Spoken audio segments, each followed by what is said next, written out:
this is pretty much the way I'm going to have my ML2, except that it won't have this headstock logo. It'll have the regular Chapman guitars, well, my signature as the logo, which is a bit weird, but it's true. I'm going to have the same pickups. This is a DiMarzio Mojo. This is a PAF Pro, 36th anniversary. I love those pickups. They sound beautiful. I'm a DiMarzio artist, so I have to say that, but they genuinely are beautiful pickups. Other than that, all I need is stock. The thing about Chapman guitars is what we try and do is just make the basic fundamental aspects of a guitar that you can't upgrade really, really great. And so it comes with great woods, brilliant construction, just great parts. And anything else you want to add is just up to you.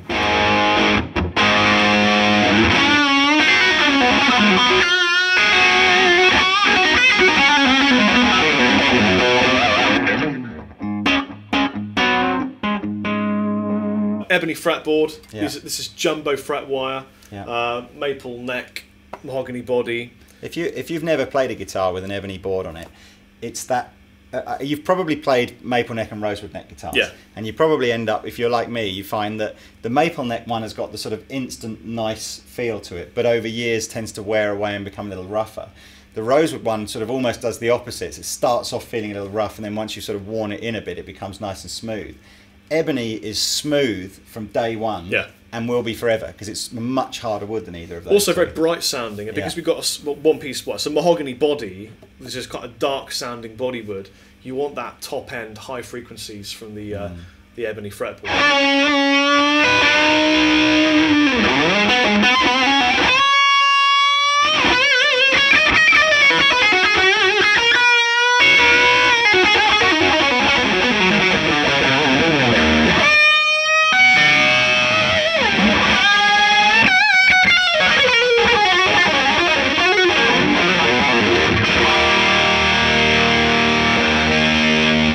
When you talk about ebony fretboards, you're typically speaking, you're talking about top of the range guitars, aren't you? Yeah. Having ebony fretboards. So, you know, this is very unusual to be using these kind of tone woods on a guitar that's going to sell for £350. One of the reasons that we can make this guitar so affordable is that we don't have a distributor. No, the We are guitars. cutting out Yeah. dudes. You designed it. We made 2 prototype models to get to exactly where we wanted to be, and then essentially the guitars are going from the factory through Anderton's quality control to you. So there's we've managed to cut out a lot of the middlemen type costs that would traditionally go into selling a guitar. If this guitar had gone through traditional routes, been designed in-house and distributed as well, you'd probably be looking at a retail mark of about 550, 600. Yeah. It's a serious piece of kit.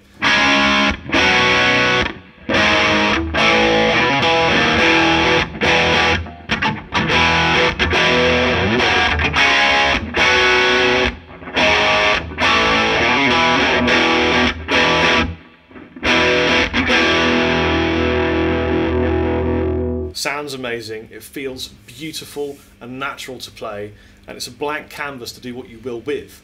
And part of that blank canvas could be changing the colour or the finish.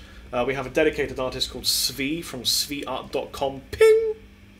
And Svi is a great friend of mine. He's done some wonderful artwork for a bunch of massive guitar companies. And if you want single colour changes or just crazy artwork, he can do that for you. And even if you just want a different colour wax finish, because this is, by the way, a golden wax finish.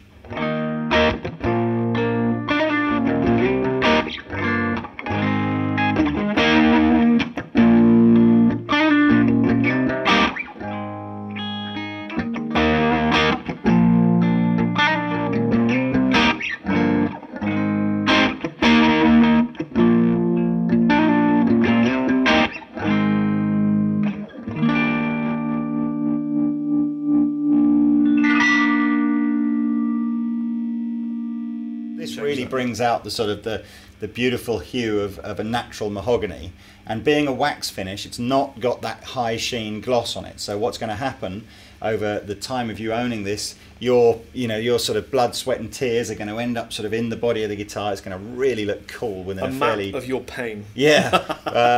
Trying to think of other guitarists who've, like the Nuno Betancourt, is it? Oh yeah, the N4. You know, and you see his guitar and it looks so cool now because it's like, you know, it's got all these years of touring kind of worn into the body. But yeah, if this isn't your bag and you want to see something different color or a dragon graphic or anything that you want to do, Sve's your man. He can do that for you. Well, something else that's quite exciting for me is that, as you probably know by now, I have a humongous project kicking off with Marshall amplifiers. This launches officially on the 30th of October at my launch party in Milton Keynes at the Marshall Amplifiers headquarters. And through the duration of this project, I will be using the ML2 exclusively.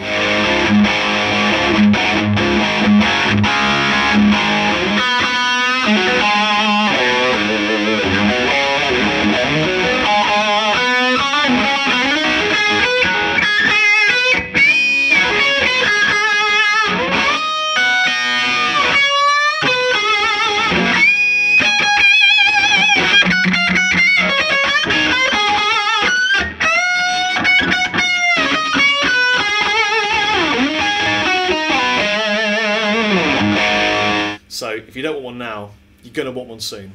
But don't forget, once the 250 are sold, that's it. That's it, because we can't go back to the factory and just order 1s and 2s of these. We literally, there has to be a minimum of that kind of order. So more to the point, I just always like making limited editions. It makes them more sort of exciting, you know. I mean, and of course we should mention as well, if you know any of you have got large amounts of cash burning a hole in your pocket, you're welcome to contact Rob or I directly and talk about having one of these done from the private stock collection, and that will then be made in the UK to by a custom luthier, but be prepared to see some noughts added on to the price of a normal. They're about 2.5k. Serious machines. You really can't get a lot better than the quality we can produce that way.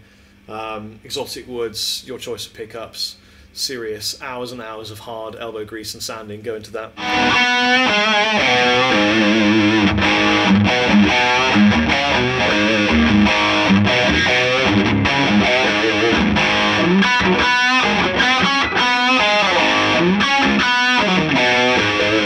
I should also tell you, it's a 25-inch scale. Not 25.5 or 24 3/4, 25, so the same as a PRS scale. It's a little bit tighter than a regular single cut, so if you're playing heavier music, you get that kind of power in the strings. It's a bit softer than 25.5. Jumbo fret wire, 12-inch radius on the fretboard. I mean, I'm a blues rock player, that's what I like. I also shred as well. I dabble in metal. I'm not really that kind of a heavy player though. But it's in everything. It can do all of that. It's got the right kind of radius for bending. It's got the right kind of fretboard for shred. I did used to find, well, I certainly still find now, because I play most of the time on a Strat and a Telecaster, if I try and go to the 24 and 3/4 inch scale that you get on a Les Paul, I'm over bending and just finding it slightly complicated. That I really liked. I mean, it's got a hybrid set of strings on there, so they're a little bit chunkier. But I didn't find that I had a problem getting right into that straight away.